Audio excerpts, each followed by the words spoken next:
and we're in the kitchen at Something Different this morning with Chef Steve Oakley. Good to see you Good again. morning. Nice to see you. Glad to be back here. Thank you. Because it not only smells wonderful in here, but there are so many colors and products that Steve has from literally around the world. We have a lot of pit in Ohio, Indiana, Illinois, and France actually.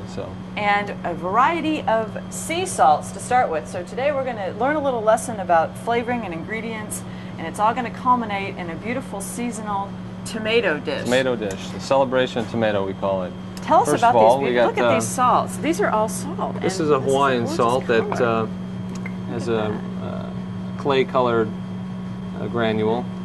Wow, really? Yeah, nice and intense, vibrant. Yeah. Standard kosher salt. Kosher salt. Yeah, and that's the most common that we use. And kosher salt's processed a little bit finer and purified a little bit longer. So, in essence, you get a cleaner flavor in the long run in your cooking.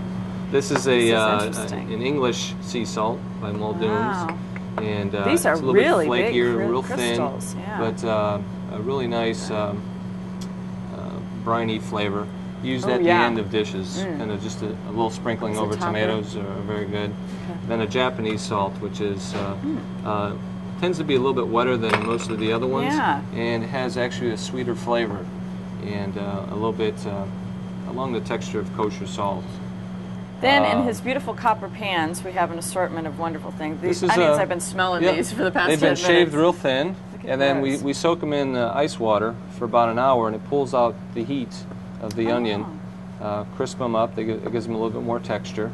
So that's going to be one of the components. This is what's called pâte à choux, used in making cream puffs, eclairs. We flavored it with tomato. So it's nice and light, give a little texture to the dish. We have a little bit of filling of fresh mozzarella with tomato, basil, a little bit of verjus that we'll talk about, and that'll be the stuffing for a jicama ravioli. That's kind of interesting. It's a cold ravioli made with real sliced thin jicama. It's going to be beautiful too. Some radishes, what they call Cincinnati radishes. Wow. And those come from Ohio. From Ohio. Nice long radish. Cute, kind of sweet, a little hot at the end. Some tomatoes, heirloom tomatoes have been dried into chip form. That'll be look at how beautiful that is. They're actually just dipped in a little bit of sugar water and dried. Okay. Let's go up here. Look at these beautiful microgreens. Bull's blood. It's kind of a variation off of a beet top. Nice earthy flavor. Micro chervil. It has kind of anise flavor, very light and delicate. Black cumin microgreens has the flavor of cumin. Which is those are really nice. Spice. Good in Mexican cooking for whatever you're doing. And garlic roots. Actually, the root of the garlic, and they're actually growing for this a little bit of texture, and they add a nice look to the plate. I bet, and they do smell like garlic. Smell them, yeah. We'll try those later. Moving on. And up to the top, we love these. Some pea shoots, and yeah, they're fun to saute. They're fun to eat in the raw stage with a little bit of verjus and olive oil. And they are like a chia pet too. So. They are. They come to us a little bit smaller than this, and we water them, they grow, and we cut them and use them as a little garnish. So they're kind of fun, nice texture. You mentioned the verjus, and that is what this is. And this is actually wine gone bad. Wine really. that's gone bad, and it's just a natural vinegar. And here we go. This is just beautiful. These tomatoes. Currant tomatoes? Currant tomatoes. Actually named after like a currant fruit. They're a little large, but they should be kind of petite and small like that, packed with a lot of flavor. And these are not an heirloom variety. These are kind of a new variety of tomatoes. Red and yellow and green, so it's nice. Gonna add some nice very fresh, crunchy. Yeah, those are fun to work with. They're good to saute, and they hold up real well. You could probably do a lot of different things with that. Just saute them out on pasta or something. Then look at this. This is just amazing. Heirloom tomatoes and green zebras. What is an heirloom tomato? They're actually seeds that have been saved over the years, and some of them are 200-300 years old. That they kind of cross seeds with other plants, tomato plants, and come up with the weird shapes and colors. You know. Let's put these beautiful components together and show the folks what we're going to be finishing up here. The finished product. The end is what we're going to have. We're going to have what's called our tomato celebration.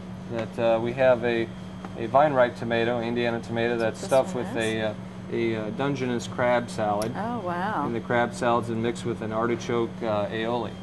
So kind of give it a different garlicky twist. Kind of flavor. Garlicky flavor. And nice what a great way to sriracha. use a tomato. I mean, somebody at home could do that very easily. You just Exactly. hollow that tomato out and put your salad in. Do it on the reverse side instead of always seeing it cut in half and stuff.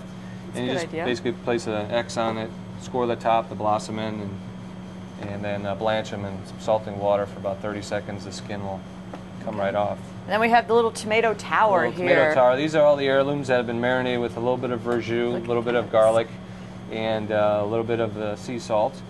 And they kind of break down and kind of melt and make almost their own fondue kind of flavor, really nice and tender. And you actually packed these in. It was like a plumber's tool, we do like isn't a it? little piece of PVC pipe. It's kind of a Go to your chef's hardware tool. store and start cutting them up. Fight the chefs Fight for the the chefs. plumbing. And then, of course, the beautiful ravioli. Jicama ravioli. in the It's middle. a variation off of a ravioli, and we take slices of jicama and We'll set this out of the way, and then we'll show folks how to make the ravioli we here. already have our filling, just basil, mozzarella, tomato. At this point, you don't need a lot of ingredients. We're trying to put a lot of components together, but you don't need a lot of ingredients in this dish. Because to when I make it looked at taste this good. first, I thought this was a wonton skin or Yeah. something, but this is actually a vegetable. Nice and crisp. What we Yeah. do is lightly salt it, and it breaks down. It kind of gets pliable. You don't need any egg wash or any of that stuff on there. That's Take nice. some of the cutters to form it. Okay. To do whatever size you want. And it'll seal itself. It's kind of neat. Oh, that is nice. We've done it before with celery root, but served it hot. This is a yellow pepper oil, and what we do is juice Look how pretty about that is. 15 yellow peppers and reduce that syrup down that we cook down with a little brown sugar, kind of sweeten it up. We'll add a few dots of that. Just add it in. Yeah, because with all this acid, you need something to Something to balance it out a little bit. Take some of the garlic And roots. the garlic. And kind of nestle those How up pretty. there.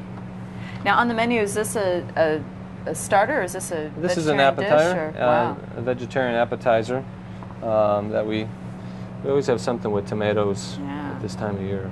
And then the radishes, the Cincinnati radishes, we just kind of tuck those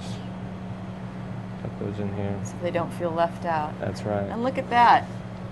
Little Another tomato colorful, plate. delicious plate. We're going to take some pretty pictures of it, and we're going to taste it. Thanks, Steve. Thank you.